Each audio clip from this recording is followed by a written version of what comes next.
They got witnesses in the YSL trial, man, that really don't want to be witnesses. And, you know, this is what the street life causes you.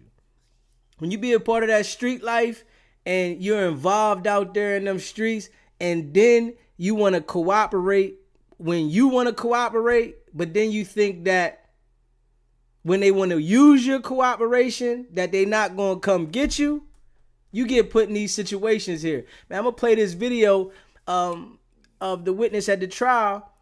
You know, he's been saying for the last couple weeks that, you know, he doesn't recall anything. I don't remember nothing. I don't recall anything. But they're playing the evidence of him making these testimony, these statements to a detective. And, you know, they're bringing this stuff back up. And he's saying, yo, he put it behind him. But it done got real messy because everybody across the world is seeing this. And, you know, they put his phone number out to the world and people are texting him, threatening him, you know, and he put himself in this situation. This is what happens when you in the streets. You put yourself in these situations and you got to deal with it. But check this out. Bull blank lies to the detectives. You remember that? I mean, basically, y'all keep asking me, do I recall this and recall that, remember this from 2013? I don't remember that from 2013. I keep telling y'all that. That has been my statement since I got here. Your Honor, I've been telling y'all, people constantly hit me with this, keep constantly asking me this and that and third about what's going on in 2013 or whatever. I don't remember. I don't know nothing about 2013. All I can tell you is, y'all got my name on a recorder, my phone number on a recorder. These people threatening me. They calling my phone. Your Honor, I done lost my job. I got a lot going on behind this here. I put all this behind me, sir. Everything that had going on with me, I put everything behind me and kept moving on about my life, sir. Your Honor, I can't continue to keep going on like this. I don't remember nothing for 2013, sir. Mr. Bean, you have to answer the questions, okay? I'm constantly keep telling them and constantly keep telling y'all I don't remember nothing from 2013. I'm going to ask you because I have to lay a foundation. Do you remember telling Detective Quinn on September 17, 2013, on recording, that you add a little more hype when you speak with your wife and them from the jail, that you lied to them on I jail? remember y'all trying to assassinate me right now in 2024. That's what I remember. This is what I remember. All this going on right here on this, got me up on this stand, talking about this and that third, all this extra stuff that's going on. Your Honor, am I on trial, Your Honor? Sir, you just have to answer the questions, unfortunately, at this point in time, okay? That's all I can tell you. Am I on trial? No, sir, you are not on trial. But you have been properly summoned here as a witness, and you're subject to examination until I release you. I never consent to do none of this, sir. I ain't signed nothing. My name ain't on nothing. They come get me. Y'all don't threaten to lock me up. Hey, I got a family too. I mean, come on, y'all. I done told y'all I don't remember that from 2013. Come with these conversations. Hey, you know, remember we was in front of the house? The conversation we had in front of the house before we went to the Kroger? Keep it 100, man.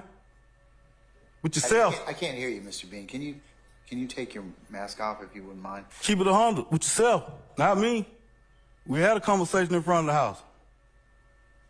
Yeah. Before we went to the Kroger. Yeah. You asked to go to the Kroger. I never agreed to do none of this from the beginning. Before we even had this, what you just played. Mr. Bean. I keep telling y'all I remember that for 2013. I didn't really remember that then. Mr. Bean, who threatened to lock you up? Sir, I talked to Your Honor. Your Honor, tell you something. You know, Sir, answer am the I on question. trial for anything? Can I be excused, Your Honor, for anything? Something? Because I really don't understand what's going on. I don't remember. My head hurt. They keep asking me questions about this. Keep asking me questions about that. About 2013, I don't remember. No, you can't be excused at this point in time, Mr. Bean. You're subject to examination. I don't remember. Who you just told the jury, the Honorable Judge Glanville, and all of us, that you've been threatened to be locked I up? didn't consent to come get on this stand to be a witness, first of all. Who threatened you to lock you? Lock you up means go to jail. It wasn't no threat. The subpoena go out. They say you don't show up, they gonna lock you up. You go to jail or whatever, and all this little extra stuff like that right there. I ain't here to point fingers at nobody, say nothing like that. That ain't my job. But you just said It ain't for me to mention what nobody got going on in their life. I got my own problem. Who threatened you? You just told the jury that you've been I threatened. done had all kind of threats, man. Y'all just explored my whole phone number on to the world. People calling my phone right now threatening me, texting my phone. I ain't had no sleep. I've been up all night since yesterday, 7 o'clock, from 7 o'clock yesterday to 6 o'clock this morning. Still getting calls. Still getting texts. That's my personal line y'all just gave out. On live to the public, to the whole wide world.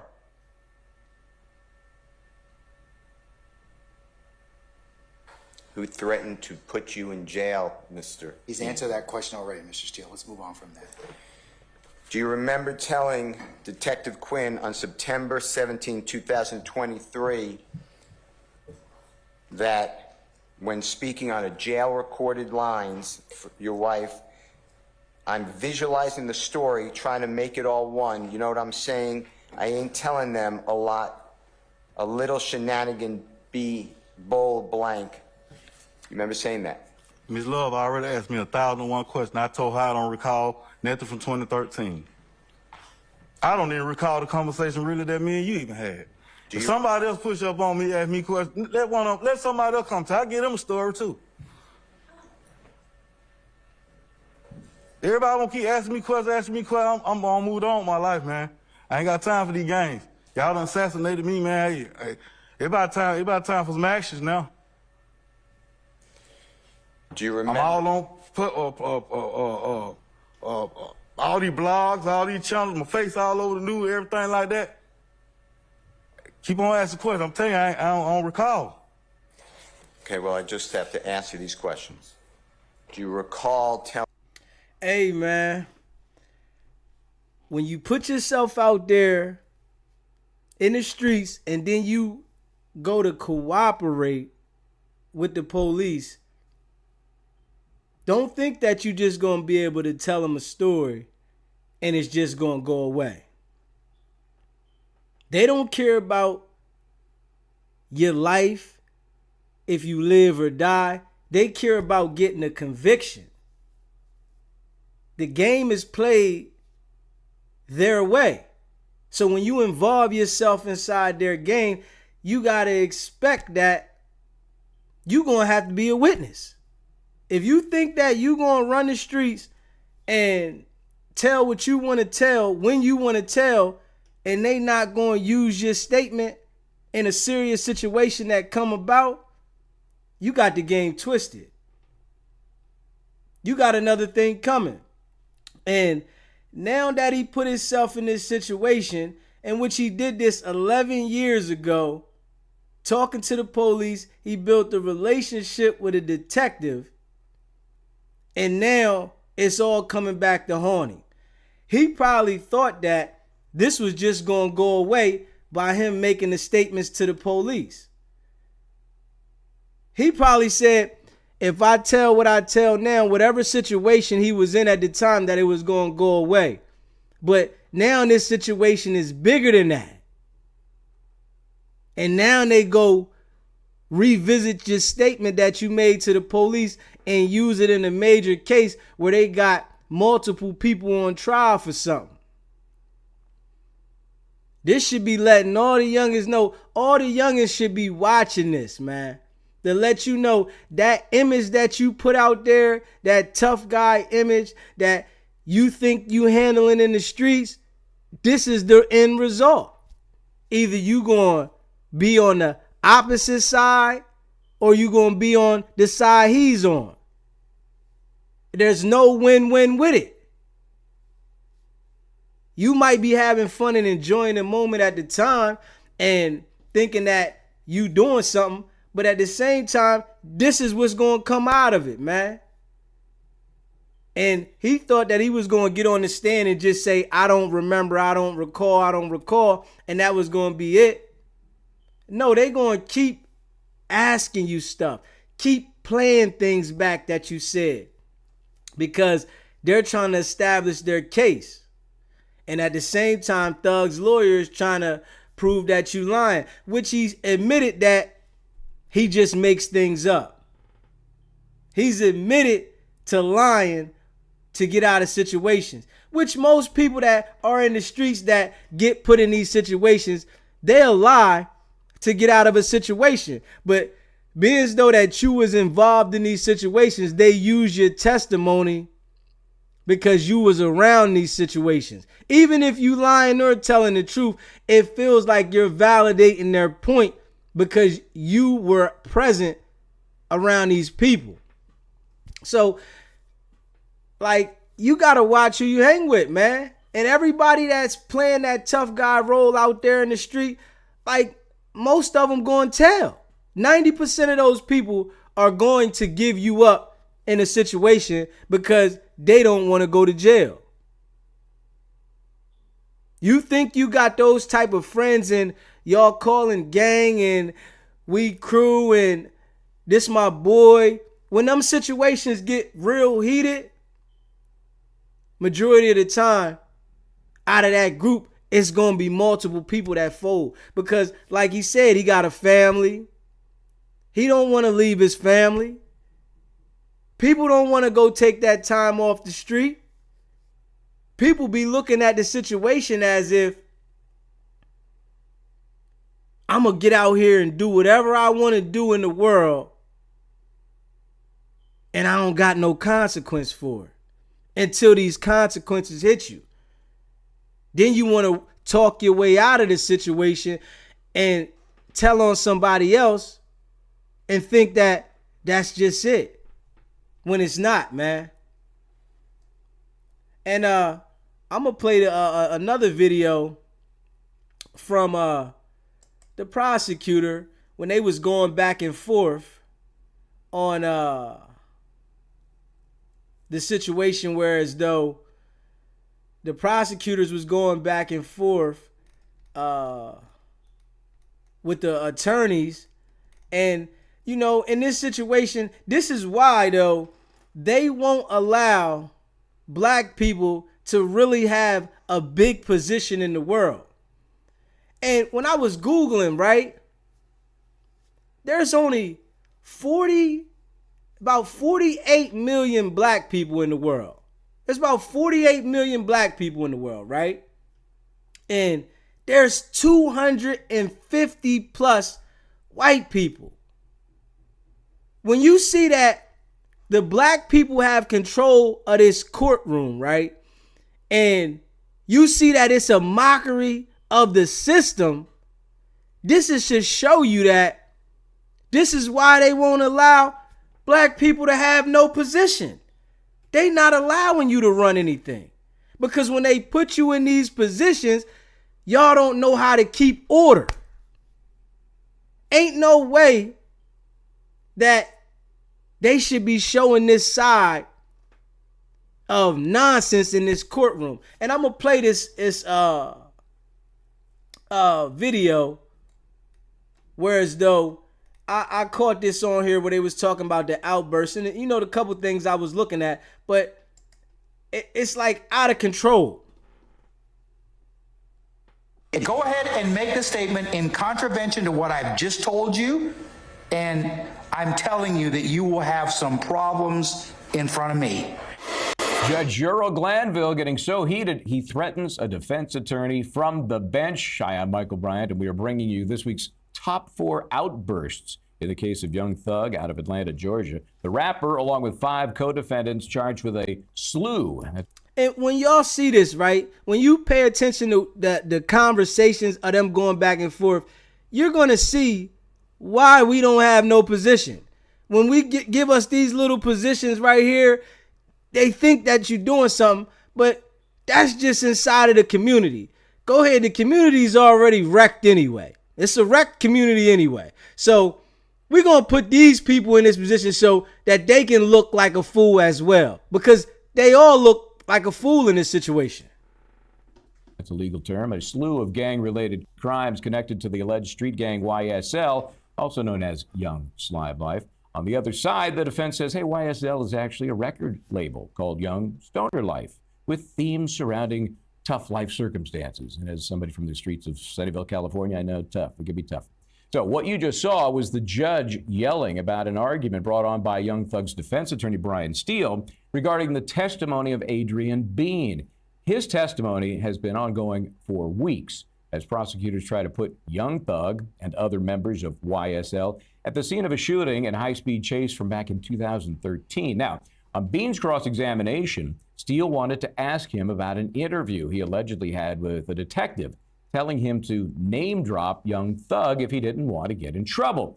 Despite Bean telling Steele the conversation did happen, the actual interview is nowhere to be found, so the state doesn't want that evidence introduced to the jury. Here's more of their tense back and forth as the judge and Steele literally scream at each other. Check this out, man. Your Honor, on the recording that you just heard at the beginning, the first couple of minutes, and I don't have the time in front of me, was not shown on the screen. Mr. Bean said when he spoke with the detectives or the authorities, whatever his words are, at the hospital. That's what he says. Okay, but here's her beef. If you'd have said, who'd you talk to? And he said, I talked to the detective. Well, was it Detective Lewis? Was it Detective Quinn? Was it Detective whoever? What I think that the question assumes is that he did in fact talk to Detective Lewis, and he didn't. I don't know if that's true. Well, I'm not conceding that. Well, I'm going to tell you that I haven't heard anything that would indicate that's truth. Yeah, well, that you have a good faith basis to ask that. You haven't heard anything of who he spoke with. That's my point. That's the point. He spoke But you all can't. But you two, neither one of you can proffer that. Judge. It's not proper, Mr. Steele. No. Listen. It's not. It would be a violation before me for you to put that in front of this jury. You're not letting me He finish. did. In the September 17, 2000. You were saying to the court And look at that Young you Thug, though. have a belief that This there is the another situation. statement out there. This There's is what not. come to. How could you say that? Because it hasn't been brought up. If it gets brought up, then we'll correct it at that point in time. But right now, I'm going to direct you not to inquire that line. You don't have a basis to do so. Not true. Well, go ahead and make a statement and see what happens. Your Honor, listen. Go ahead and make the statement in contravention to what I've just told you, and I'm telling you that you will have some problems in front of me. 6 days later, Detective Quinn and Adrian Bean are on recording where Adrian Bean tells Detective Quinn, I lied. About what? I lied. About what? Who was driving the car? He gets cut off. Detective Quinn says, yeah, tell me about it. Where's that statement? That's what I've been asking for. But that doesn't still give you the latitude at this point in time to ask that question. Now, I told you, if we find out from Quinn, and I'm telling the state that if I find out that the statement exists, there's going to be a lot of unhappy people. Well, what if you don't find out it exists? I still am entitled to it. That's my whole point. Okay, but here's the thing. You've asked me for it. I've asked them. If it comes up later, or I find out it's sitting someplace that was in possession of the state, pursuant to case law and definition, then we'll have some problems. I understand, but you're asking what you have to find the statement for. I'm telling you the statement was made. It doesn't work that way, Mr. Steele. I'm sorry. It does work that way. No, it does not. Yes, it does. No, it doesn't. And you haven't presented any case law to tell me how to do that. And I'm telling you, as the judge presiding over this case, if you do that, it's misconduct. I'm not doing anything. I'm telling you right now. I don't know what you're telling me. I am telling you, you have no good faith basis at this point in time to ask that question right now, or to intimate that. I didn't ask any question. You are listening to District Attorney Love. All right, then. Well, now, lead prosecutor Adrian Love fights back over Young Thug's attorney's attempt to accuse her of deleting this interview. Watch this. There's been no evidence, no suggestion that the state has destroyed any evidence, but they're going to ask it a million times. So that's what Mr. Steele is doing with this whole statement at the hospital. He's going to ask ask it a million times. So the jury's sitting there going, well, where is it? And then in the end, $100 says that he gets up there and says, they destroyed the statement from the hospital, knowing he has no evidence that one even exists. With Detective Lewis and certainly not Detective Quinn, who is the only person Adrian Bean tells Mr. Steele, at least in the portion of the recorded interview he gave me. I don't know what else he told. I don't know what Mr. Steele told Adrian Bean. But it's obvious that he's leading him through the interview that the court heard. And even being led, Adrian Bean does not let up on his assertion about Detective Quinn. Mr. Steele tries to get him to change it. You mean somebody else, other police, no, just Detective Quinn. Man, these are just straight ghetto people with an education. That's it. Just straight ghetto people with an education. Just because you got an education does not mean that you know how to constantly conduct yourself in business settings. Because these two right here, they do not know how to conduct themselves. They don't know how to keep their posture and their energy in control. They just get out of control. This is why we can't have no control of nothing. They're not letting us have control. They manipulate us to think we have control. And then you look at the other people sitting in the courtroom, these people, right? They sitting there nice and calm and relaxed. But us, we got to look like a fool in the situation. It's just how it is. So this idea that he has a right to ask questions that assume things that are not in evidence, that he has not put in evidence, that he cannot expect to be put in evidence is ludicrous. And to assert that the state is trying to hide something because he wants to taint the jury's mind, taint the fact finders with falsehoods, and somehow, I guess that's the way he wins cases. I don't know. But, Your Honor, I'm flabbergasted. What is in the water in Fulton County? That is a lot of yelling in one. What's in the water is just some ghetto people that got an education that's presiding over a case to take down a black celebrity because he said some things in his raps and that they want to make a name for themselves. And they definitely did. They made a name for themselves because they look like fools. It's nothing strong about this courtroom. The only thing is strong is that somebody going to go to jail. Some people going to jail or they going to stay in jail. That's the only thing strong about the situation. But they look retarded. One sitting, and that is just one of two explosive arguments in the same afternoon. Earlier on, defense attorney Doug Weinstein asked the court to suppress interrogation statements of his client, co-defendant Diamante Kendrick, who was, the prosecution also says he was involved in this 2013 incident. Well, Judge Glanville ruled in the defense favor, but the lead prosecutor not happy about it, so much so the court bailiff had to step in. Conversation. Your Honor, at some point. And check this out. This like Donkey World, Jackass World. Check it out, though. I'm sorry, I'm talking, Your and Honor, I don't know why I am being interrupted. I will not stop. I was speaking. Ms. Love. Y'all got. I'm sorry, I was speaking. Both y'all can't talk at the same time. Ghetto. I was speaking, and Ghetto. I'm allowed to speak when I'm speaking. Hey, both of you all need to just Listen, ghetto. This lady is just a ghetto lady with an education. And she can't hide it. You know how some people have that ghetto in the back of them, but get in those settings and know how to handle themselves and be professional. She can't hide it. She's so gun-ho about this situation to make sure that she wants to get her conviction. She's doing what the typical person like her would do. Talk over you. Don't allow you to talk. Think that she is right because she's trying to prove her case. Her way is the only way. But my man gonna respond though. Check it out. take it down a notch. And so, Your Honor, if I may finish, because I was the one speaking before Mr. Weinstein interrupted. But you continually engage in this pattern of behavior, Ms. Love. You don't want to accept my ruling. Your Honor, and I know you're being an advocate, but at some point, stop. Just stop. She can't. I made my ruling. Good, bad, or indifferent to you. You're going to win some, you're going to lose some. I do accept that Okay, fact. no, you don't. No, you don't. Your Honor, we have just not been able to Look. present the evidence. No, you don't. that the I state get it. has I to get it. present. He just told her it is what it is. You win some and you lose some. She still couldn't stop. She just got to get her point across. I get it. And if you have an independent basis to introduce statements that may not, or that may be not subject to the fruit of the poisonous tree or any other thing or any other issue related to evidence that may have flown out of this particular interview, then I'll hear it at that point in time.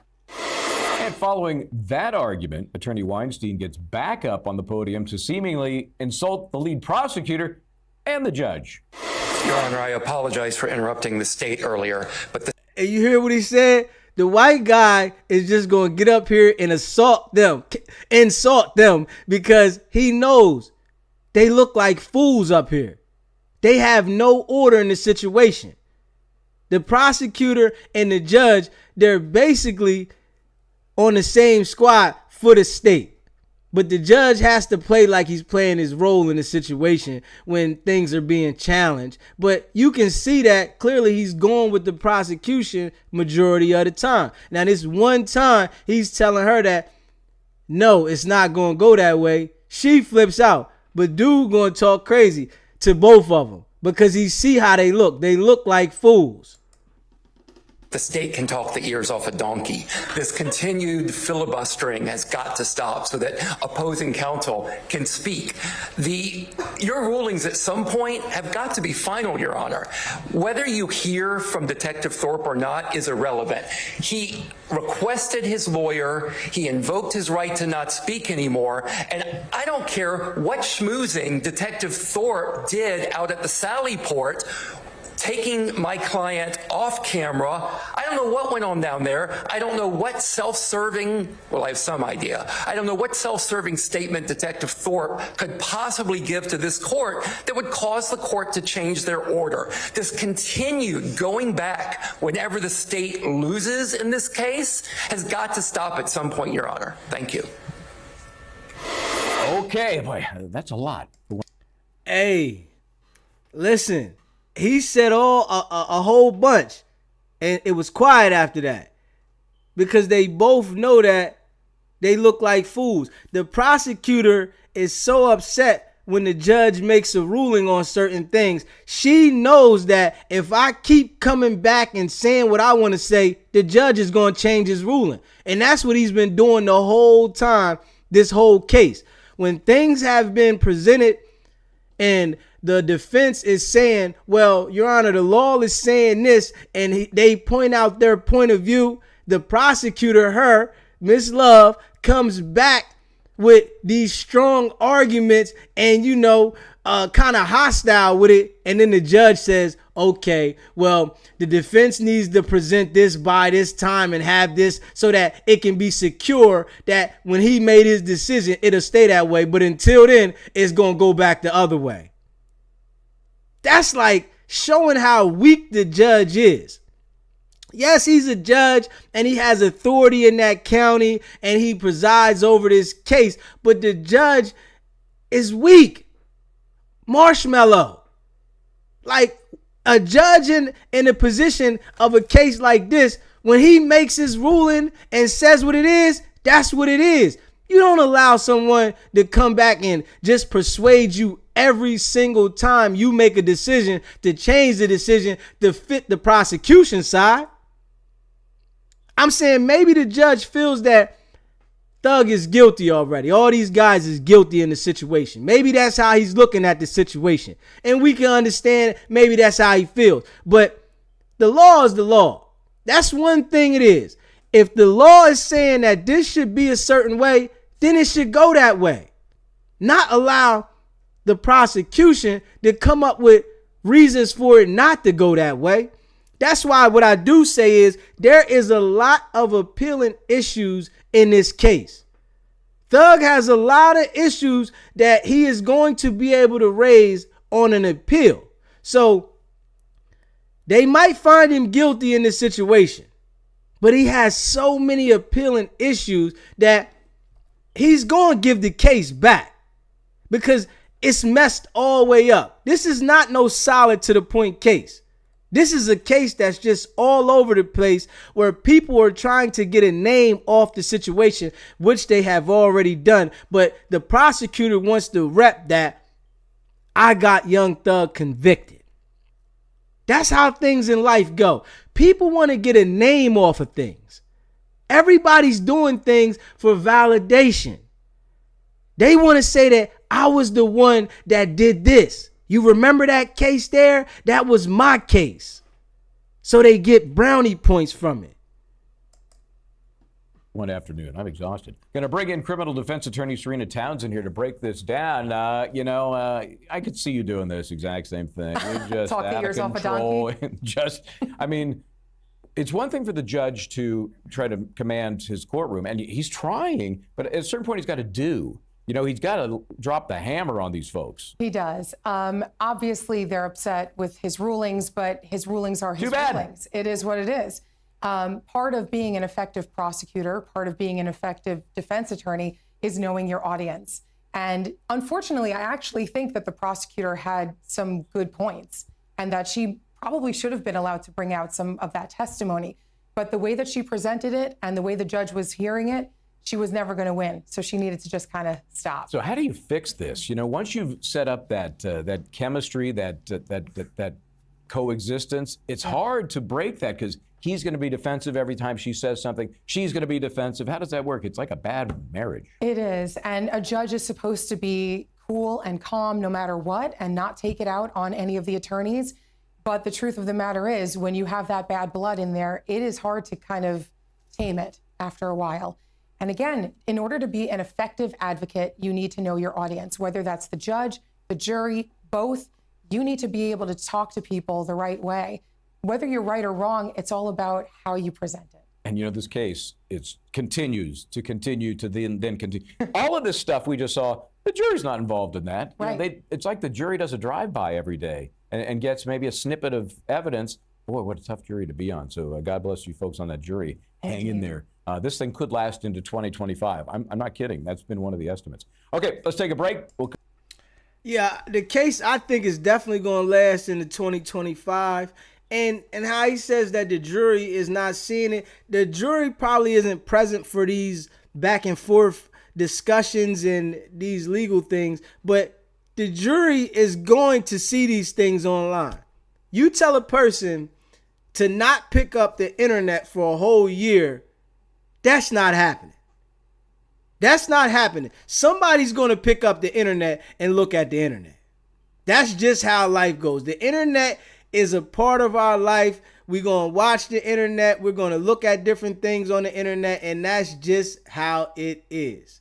So them saying that don't look at the internet, we don't want you to watch it, I really don't think it's going to go like that. But in this situation here, Thug has a lot of appeal issues because the case is just all over the place. And his lawyer's going to dig through all that. So, he has to go through this process as it is. But, man, the prosecutor and the judge, they just look like fools up there, man.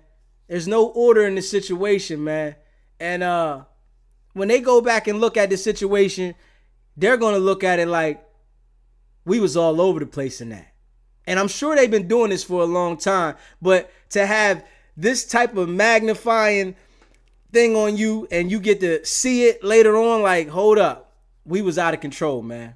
But leave a comment. Let me know what you feel about it. Subscribe to the channel, man. It's your boy DZ, man. It's not about the setback. It's about the get back. Nah.